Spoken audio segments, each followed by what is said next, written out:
War of Mona's तक भी मैं मानने को राजी नहीं था कि जिन्वू स्ट्रॉन्ग नहीं है, बट यहाँ मैं गलत था। तो ये है जिन्वू की आर्मी, जो तुम्हें अभी तो बड़ी दिख रही होगी, लेकिन एंथारियस के 10 मिलियन ड्रैगन्स के सामने ये कुछ भी नहीं है। एंड अब मुझे तुम्हें ये बताने की जरूरत नहीं है 10 साल पहले एक कामिश नाम के ड्रैगन ने क्या किया था। तो अब तुम खुद ही समझ जाओ कि जिन्वू के साथ अब क्या होने वाला है। लेकिन उससे पहले मोनाज के साथ फाइट के बाद उस बड़े से गेट से शेडो मोनाज की पुरानी आर्मी आती है, जिस वजह से वहाँ पर मॉन्स्टर्स का इंतजार कर रहे हंटर्स अपनी अपनी कंट्री लौट जाते हैं, जहाँ हम चाइना में लैंड हुए लुही जिंगेंग को मीडिया से बात करते हुए देखते हैं। एंड तुम्हें पता ही है, मीडिया से बात करने का मतलब है अपने दिमाग का भरोसा करना। तो यहाँ एक रिपोर्टर लुई से कहता है, हम खुश है तुम कोरिया गए थे उनकी मदद करने, लेकिन कुछ लोगों को लगता है कि कोरिया की मदद करके हमें कोई फायदा नहीं मिलेगा। एंड ये बात सुनते ही लुई जिंगेंग भड़क जाता है और कहता है, क्या तुम लोगों में कॉमन सेंस है कि नहीं? तुमने कभी मैप नहीं देखा क्या? साउथ कोरिया के जस्ट ऊपर हम है। अगर उस दिन जिन्वू के शेडो सोल्जर्स की जगह मॉन्स्टर्स आ जाते हैं तो वो चाइना की तरफ भी आते हैं, जिन्हें मैं नहीं रोक पाता। अगर जिन्वू उन्हें रोकने में फेल हो जाता, मैं जिन्वू जितना स्ट्रॉन्ग नहीं हूँ। अगर ये बात तुम अभी भी नहीं समझे तो तुम खुद ही उन मॉन्स्टर से जाके लड़ो। तभी चाइना के आसमान में एक बड़ा गेट अपीयर होता है, जिसे देखकर सारे लोग चौंके हुए होते हैं। एंड पूरी दुनिया में एक ही बात चल रही थी, क्या इनमें से भी जिन्वू के शेडो सोल्जर्स निकलेंगे? बट मैं तुम्हें बता दूं, ये वाले गेट्स जिन्वू के गेट से अलग थे,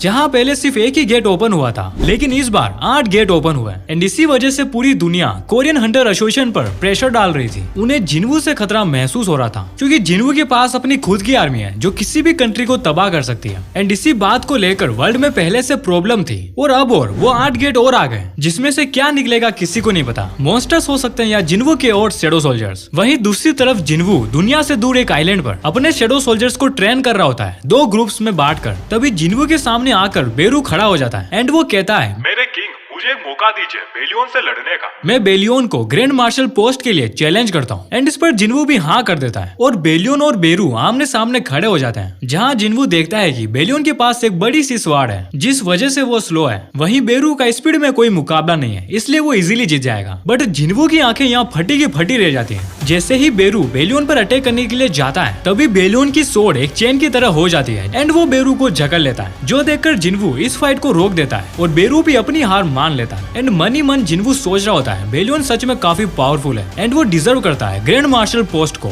वहीं वू जिंग चुल, जो अब कोरियन हंटर एसोसिएशन के नए चेयरमैन है, गोगाने के डेथ के बाद वो थक चुके होते हैं जिन्वू को कॉल लगा लगा कर, बट जिन्वू का फोन नहीं लग रहा होता है। एंड यही बात सबको परेशान कर रही होती है, आखिर जिन्वू कहाँ है? क्या वो हमें छोड़कर चला गया? इस पर वू जुंग सबको बताते हैं कि ये पहली बार नहीं है कि जिन्वू हमें बिना बताए कहीं गया हो। मुझे पक्का पता है उसके पास इसका कोई ना कोई वैलिड रीजन जरूर होगा। जबकि दूसरी तरफ आइलैंड पर बेरू अपने किंग के लिए एक कैसल बनवा रहा होता है, क्योंकि बेरू की नजर में जिन्वू एक किंग है और एक किंग के पास अपना कैसल होना ही चाहिए। एंड इसी के साथ जिन्वू बेलियन से उसकी और एजबोन के बारे में पूछता है, जहाँ हमें पता चलता है कि बेलियन वो पहला शेडो सोल्जर था जिसे एजबोन ने अराइज किया था। एंड ये चीज करने के लिए खुद बेलियन ने ही एजबोन से कहा था। एंड साथ ही जिन्वू ये भी पूछता है कि तुम्हारा जन्म कहाँ हुआ था, जिस पर बेलियन उसे बताता है कि वो एक पेड़ पर उगा था, एक फल के रूप में। एंड सारे स्काई सोल्जर्स भी वहीं पर पैदा हुए, आई मीन उगे, द वर्ल्ड ट्री से। एंड तभी फिर से बेरू जिन्वू के पास आता है और कहता है, मुझे बेलियन को फिर से चैलेंज करना है। तो मैं तुम्हें पहले ही बता दूं, ये सेकंड राउंड नहीं है, बेरू 5-6 राउंड पहले ही खेल चुका है एंड सब में वो पिटा गया। जिस वजह से जिन्वू बेरू से पूछता है, आखिर तुम बेलियन से लड़कर ग्रैंड मार्शल क्यों बनना चाहते हो? इस पर बेरू कहता है, माय किंग, मैं ग्रैंड मार्शल बनकर आपके साथ खड़ा रहना चाहता हूँ। इस पर जिन्वू उससे कहता है, बेलियन तो मेरी राइट साइड में है, तो तुम मेरे लेफ्ट साइड में आ ही सकते हो, आखिर तुम मेरे मार्शल जो हो। एंड इस बात पर बेरू खुश हो जाता है और वो जिन्वू के लेफ्ट साइड पर जाकर खड़ा हो जाता है। एंड ये सब चीजें देखकर इग्रिस भी जिन्वू के पास आता है और कहता है, मेरे किंग, मुझे भी एक मौका दे अपने आप को साबित करने का। जिस पर जिन्वू उससे कहता है कि चुपचाप मेरे पीछे खड़े हो जाओ। एंड एक के बाद एक सारे शेडो सोल्जर्स जिन्वू को घेर लेते हैं, जहाँ वो जिन्वू के तीनों ड्रैगन्स अपने मुंह से आग निकालते हैं, जो देखकर टस्क हंसता है और अपनी मैजिक बॉल बाहर निकालकर उनसे भी बड़ा फायर अटैक करता है, जो देखकर सारे शेडो सोल्जर्स टस्क के नारे लगा रहे होते हैं। जय हो टस्क बाबा की,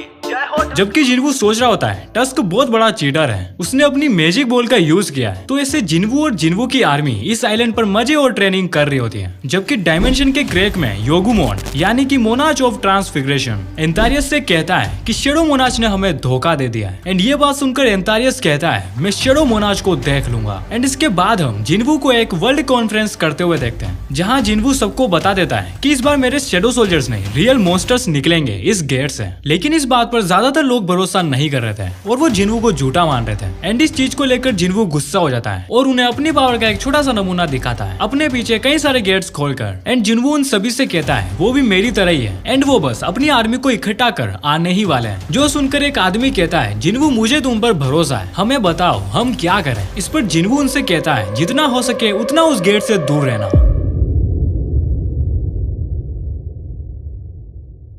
इस टाइम तक जिन्वू चाइना में लैंड हो चुका होता है एंड उसे गवर्नमेंट लेने नहीं लुई जिंगगैंग और उसकी गैंग आती है एंड जिन्वू के साइड में खड़ा होकर अपने 1 लाख स्ट्रॉन्ग हंटर्स दिखा रहा होता है, जो देखकर जिन्वू भी खुश था, इनके पास सच में ज्यादा हंटर्स हैं। तभी बेरू आकर लुई से कहता है ओए हट साइड में किंग की लेफ्ट साइड मेरी है। एंड ये सुनकर जिन्वू बेरू को कुनी मारकर कहता है अबे ये अपनी साइड ही है। एंड मैं तुम्हें सच बताऊं तो ये सीन सबसे फनी लगा। और इसके बाद जिन्वू भी अपनी शेडो आर्मी लुई को दिखाता है, जो देखकर लुई हैरान हो जाता है। एंड इस वक्त तक वो 8 गेट्स ब्रेक हो जाते हैं बट कोई भी मॉन्स्टर उन गेट से बाहर नहीं निकलता है, जिस वजह से पूरी दुनिया में एक ही बात चल रही थी कि जिन्वू झूठा है। कनाडा में तो ये सीन चल रहा था कि लोग जिन्वू के खिलाफ सड़कों पर उतरकर नारे लगा रहे थे। एंड इसी बीच कनाडा में अपीयर हुए गेट से एक आदमी निकलता है। हाँ तुम सही समझे, ये गॉड ऑफ डिस्ट्रक्शन एंटारियस है। बट ये चीज शायद इस हंटर को मालूम नहीं थी। जैसे ही एंटारियस उससे पूछता है यहाँ के किंग तुम हो गया, तो वो जवाब नहीं देता है। वो अपने ही दिमाग में कुछ और ही कहानी बनाकर बैठा था। वो सोच रहा था कोरिया में अपीयर हुए गेट से जो मॉन्स्टर्स निकले थे, जिन्वू ने उनसे बात करके उन्हें अपना गुलाम बना दिया। तो अगर मैं इससे कहूँ कि हाँ यहाँ का किंग मैं हूँ, तो ये मेरे सामने सर झुकाएगा। पर किसी का सर तो नहीं झुका, लेकिन इस हंटर का तंदूरी कबाब बन गया। एंड कुछ ही मिनट में वहाँ खड़े स्ट्रॉन्ग हंटर्स को भी एंटारियस जलाकर खा कर देता है। जबकि जिन्वू चाइना में खड़ा होकर गेट की तरफ देख रहा था आखिर इनमें से मॉन्स्टर्स क्यों नहीं निकले। एंड वो वूजिन को कॉल लगाता है ये जानने के लिए कि वहाँ क्या हाल चल रहे हैं। वूजिन उससे कहता है अभी तो कुछ नहीं हुआ है, लेकिन यहाँ हड़कंप मची हुई है, शायद उस पोर्टल से कोई इंसान बाहर आया है एंड वो हंटर्स को जला रहा है। तभी जिन्वू समझ जाता है कि ये जरूर एंटारियस ही होगा, जिस वजह से वो वूजिन के शेडो में छुपे हुए अपने हाई ऑक्स को बाहर निकलने के लिए कहता है, ताकि वो एक्सचेंज होकर वूजिन को तो बचा पाए। तभी एंटारियस वूजिन के सामने आ जाता है एंड उस हाई ऑक्स से कहता है कहाँ जा रहा है छुटकू, जिसके बाद एंटारियस उन दोनों को जलाकर खा कर देता है। एंड इस वजह से वूजिन का कॉल डिस्कनेक्ट हो जाता है, जिस वजह से जिन्वू गुस्से में अपने फोन को कान से हटाता है। एंड जिन्वू को रियलाइज होता है एंटारियस उससे दूर रहना चाहता है, इसलिए वो मुझसे दूर कनाडा के गेट से आया है। उसे पता है जितने लोग मरेंगे उतनी मेरी आर्मी बड़ी होती जाएगी एंड मुझे अभी वहाँ एक्सचेंज होकर नहीं जाना चाहिए, क्योंकि मेरे पास इतनी बड़ी आर्मी नहीं है, जिस वजह से मैं उसे अभी हरा नहीं पाऊंगा। तो मैं तुम्हें बता दूं, जिन्वू को एंटारियस की आर्मी के बारे में बेलियोन ने बताया था कि किंग एंटारियस के पास हमसे 100 गुना बड़ी आर्मी है, जिस वजह से हम ना चाहते हुए भी एंटारियस को हेड टू हेड में नहीं हरा सकते। और इसका अंदाजा लगाते हुए जिन्वू ने कहा यानी कि उसके पास 10 मिलियन सोल्जर्स हैं। एंड इसी के साथ जिन्वू कहता है अब मैं क्या करूं, जबकि एंटारियस को इंसानों के दिल की धड़कन एंड आग में जलते हुए लोगों की चीखें और ऊपर से ड्रैगन की आवाज उसके कानों में म्यूजिक की तरह बज रही थी।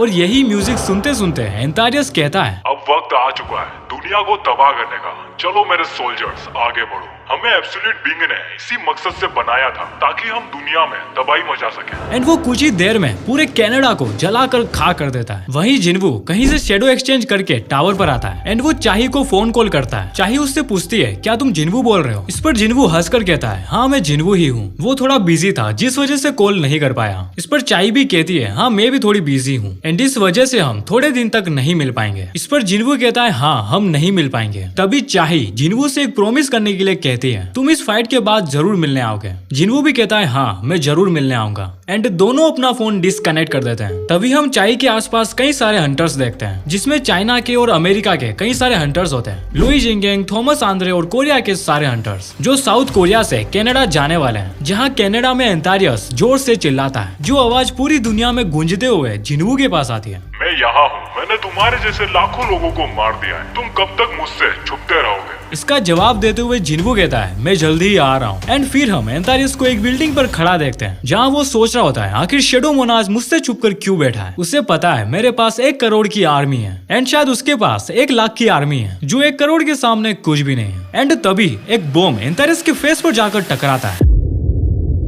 रोजर हम शायद जीत गए, हमने टारगेट को सक्सेसफुली मार गिराया है। तभी एक बड़ी सी आंख उस पायलट के सामने खुलती है जो था एंटारियस का ट्रू फॉर्म। एंड यहाँ सिर्फ एंटारियस की अपनी पावर रिलीज करने से ही आसमान में उड़ रहे सारे एयरक्राफ्ट डिस्ट्रॉय हो जाते हैं, जबकि जिन्वू अपने केसल में बैठा होता है जहाँ बेलियन और बेरू जिन्वू से कहते हैं आपको बाहर नहीं निकलना चाहिए, बाहर काफी खतरा है। इस पर जिन्वू उन्हें समझाता है मैं समझ सकता हूँ कि तुम मुझे सेफ रखना चाहते हो, लेकिन जिंदगी में एक ऐसा वक्त आता है जब हमें अपनों के लिए कुछ करना पड़ता है, मुझे उन्हें बचाना होगा एंड मुझे उसे हराना होगा। तभी जिन्वू बेलियन से पूछता है अगर यहाँ एशबोन होता तो वो क्या करता। इस पर बेलियन अपनी मेमोरीज को याद करता है जहाँ एशबोन ने बिल्कुल ऐसा ही कहा था मुझे ये करना होगा, जिसके बाद वो जिन्वू के फेस की तरफ देखता है और कहता है आप और एशबोन बिल्कुल सेम हो। एंड इसी के साथ वो तीनों जिन्वू के सामने अपनी गर्दन झुकाते हैं और कहते हैं आप जैसा चाहो हम वैसा ही करेंगे, फिर चाहे इस लड़ाई का नतीजा कुछ भी हो, हम एंड तक आपके साथ हैं। इसके बाद जिन्वू उस थ्रोन से उठकर बाहर जाने लगता है एंड जिन्वू के साथ वो तीनों भी जाते हैं। तभी जिन्वू अपना फोन बाहर निकालता है जो देख बेलियन कहता है कि आप घर वालों को फोन कर रहे हो, जिस पर जिन्वू कहता है नहीं, अगर मैंने घर पर कॉल किया तो मैं ये नहीं कर पाऊंगा। एंड वो अपना फोन तोड़ देता है और कहता है लेट्स गो।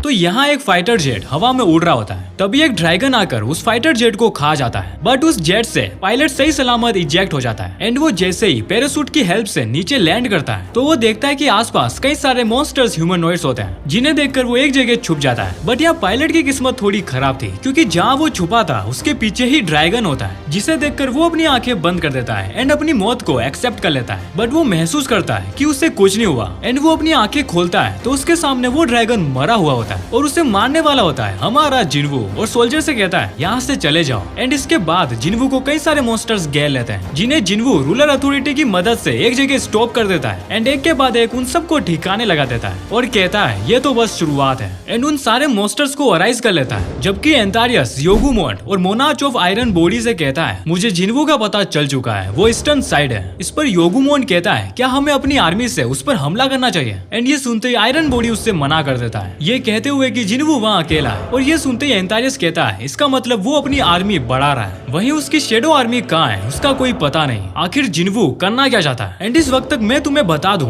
जिन्वू ने अपनी आर्मी के लिए हजारों की तादाद में नए सोल्जर्स इकट्ठा कर लिए एंड वो हजारों लाखों मॉन्स्टर्स को मार रहे हैं एंड उन मॉन्स्टर्स को जिन्वू अराइज करता जा रहा है। तो तुम अब समझ ही चुके हो जिन्वू की आर्मी अब कहाँ पहुंच चुकी है। उसने ग्राउंड पर सारे मॉन्स्टर्स को मारकर अराइज कर लिया होता है। तभी वो आसमान में देखता है कि लाखों ड्रैगन्स उसकी तरफ आ रहे होते हैं, बट उसे एंटारियस की कहीं पर भी प्रेजेंस महसूस नहीं होती है। एंड जिन्वू सोचता है आखिर कब तक एंटारियस यहाँ नहीं आएगा, जैसे जैसे मेरी आर्मी बढ़ेगी उसे यहाँ आना ही होगा। और अपने पास में मरे हुए एक बड़े से जाइंट को अराइज करता है एंड वो जाइंट किंग कॉन्ग की तरह आसमान में उड़ रहे सारे एरोप्लेन्स को गिरा रहा होता है, मेरा मतलब ड्रैगन्स को। तभी उस जाइंट पर एक फायर अटैक होता है और एक ही फायर अटैक में उस जाइंट का काम लग जाता है। एंड ये फायर अटैक किया होता है इस बोलने वाले बड़े से ड्रैगन ने, जो जिन्वू के शेडो सोल्जर्स को उनकी औकात दिखा रहा होता है। ना ये एंटारियस नहीं है, मुझे भी फर्स्ट टाइम यही लगा। जबकि जिन्वू इस ड्रैगन से भी ऊपर काइजल पर उड़ रहा होता है, वहीं से वो कूदकर उस ड्रैगन की गर्दन काट देता है। एंड इसके दूसरी तरफ एंटारियस आयरन बॉडी से कहता है जाओ शेडो मोनास से लड़ो, और योगुमोन से कहता है सरप्राइज अटैक की तैयारी करो। इसके बाद हम बैटल फील्ड को देखते हैं, जहाँ सोल्जर्स अपने वेपन से उन मॉन्स्टर्स को रोक रहे थे ताकि हंटर्स आकर इन्हें मार सके। एंड तभी थॉमस आंद्रे वहाँ आ जाता है, जिसे देखकर सारे सोल्जर्स खुश हो जाते हैं। जबकि आंद्रे सोच रहा होता है यहाँ कोई भी मॉन्स्टर उतना स्ट्रॉन्ग नहीं है, सिर्फ एक को छोड़कर। तभी आयरन बॉडी आंद्रे के सामने आ जाता है, जो कहता है मैंने तुम्हें पहले भी देखा है। हाँ वही जहाँ बीस्ट मोनाच आंद्रे से लड़ रहा था। तो यहाँ आयरन बॉडी खुद को इंट्रोड्यूस करवाता है, मैं मोनाच ऑफ आयरन बॉडी,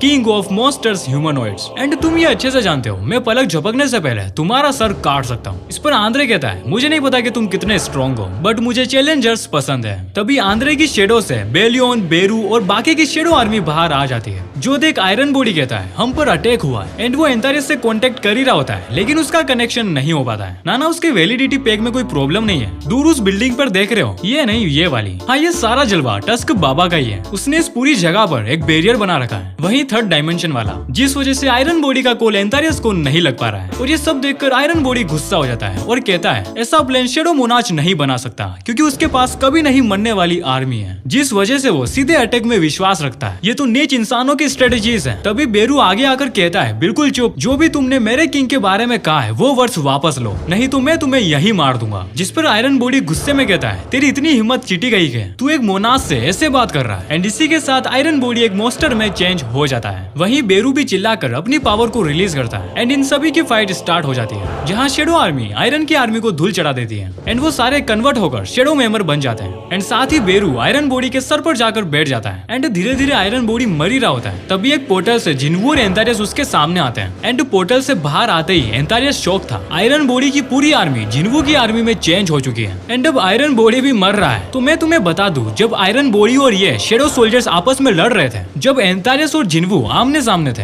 एंड अब एंटारियस ठहरा एक मोनाज, वो इस नीच इंसान का प्लान नहीं समझ पाया। ये नीच इंसान एंटारियस के सामने पोर्टल खोलता है और उसमें चला जाता है एंड ये देखकर एंटारियस सोचता है ये नीच इंसान मुझसे डरकर भाग रहा है एंड वो उसके साथ यहाँ आ जाता है। एंड तभी एंटारियस अपने सीक्रेट वेपन का यूज करता है, यानी कि योगुमोन, जो वहाँ पर कई सारे गेट्स खोलकर एंटारियस की ड्रैगन आर्मी को वहाँ ले आता है। जिस पर एंटारियस जिन्वू से कहता है, मैंने तुम्हारा प्लान फेल कर दिया। एंड इस पर जिन्वू हल्का सा हंसता है और अपने सारे शेडोज को वापस बुला लेता है, जो देखकर एंटारियस कहता है, क्या तुमने हार मान ली? लेकिन जिन्वू इसका जवाब नहीं देता है और ज्यादा हंसता है। एंड तभी जिन्वू कामिश के रून स्टोन को तोड़कर उसकी एबिलिटी ले लेता है। तो मैं तुम्हें बता दूं, मैंने तुम्हें बताया था जिन्वू कहीं से एक्सचेंज होकर उस टावर पर आता है। तो वो मिलने गया था डेविड बेरोन और नोर्मा सेलनर से, जहाँ उसने डेविड से कामिश का रून स्टोन लिया जो फेडरल ब्यूरो में था। वही नोर्मा से वो फ्यूचर देखने के लिए गया था, क्योंकि तुम्हें पता है नोर्मा सेलनर कोई आम लेडी नहीं है, वो हंटर्स को अपग्रेड एंड उनका फ्यूचर देख सकती है। तो यहाँ नोर्मा जिन्वू को देखकर कहती है, पहले तुम्हारे अंदर डार्कनेस थी, अब तुम खुद ही एक डार्कनेस हो। जिस पर जिन्वू उससे कहता है, नहीं मैं पहले वाला ही जिन्वू हूँ, बस मैंने अपने अंदर की डार्कनेस को एक्सेप्ट कर लिया है। तो मैं तुम्हें बता दूं, पहले भी नोर्मा ने जिन्वू के अंदर जागा था, जिसकी वजह से उसकी फट गई थी। तो यहाँ नोर्मा जिन्वू का फ्यूचर देखती है और कहती है, नहीं जिन्वू, तुम ऐसा नहीं कर सकते।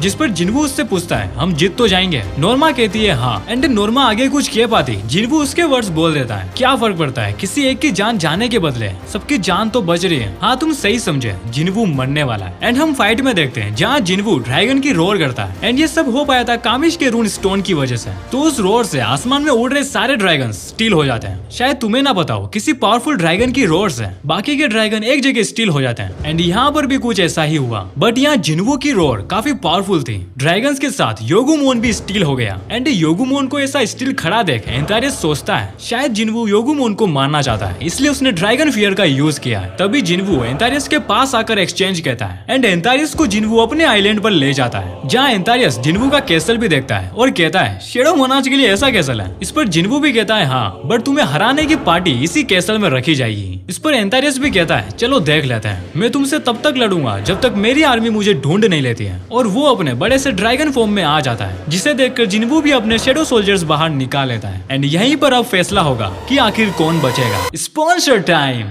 काश मैं ऐसा कह पाता। तो ये वीडियो बस यहीं तक थी। इसकी मेन वजह है मेरी नोटबुक, जो अब पूरी भर चुकी है एंड इसी वजह से इसमें आगे की स्क्रिप्टिंग नहीं हो पाई, क्योंकि सारा स्क्रिप्टिंग का काम इसी में होता है। एंड मुझे पता है कि तुम्हें इसमें कुछ समझ नहीं आ रहा होगा एंड प्लीज समझने की कोशिश मत करना, क्योंकि तुम कुछ भी समझ नहीं पाओगे। एंड बात रही कवर की, बस चला रहे, तुम इन दोनों वीडियोस को देखो, मैं चला नोटबुक खरीदने। अब इसकी माँ का एडसेंस और बैंक अकाउंट दोनों खाली है।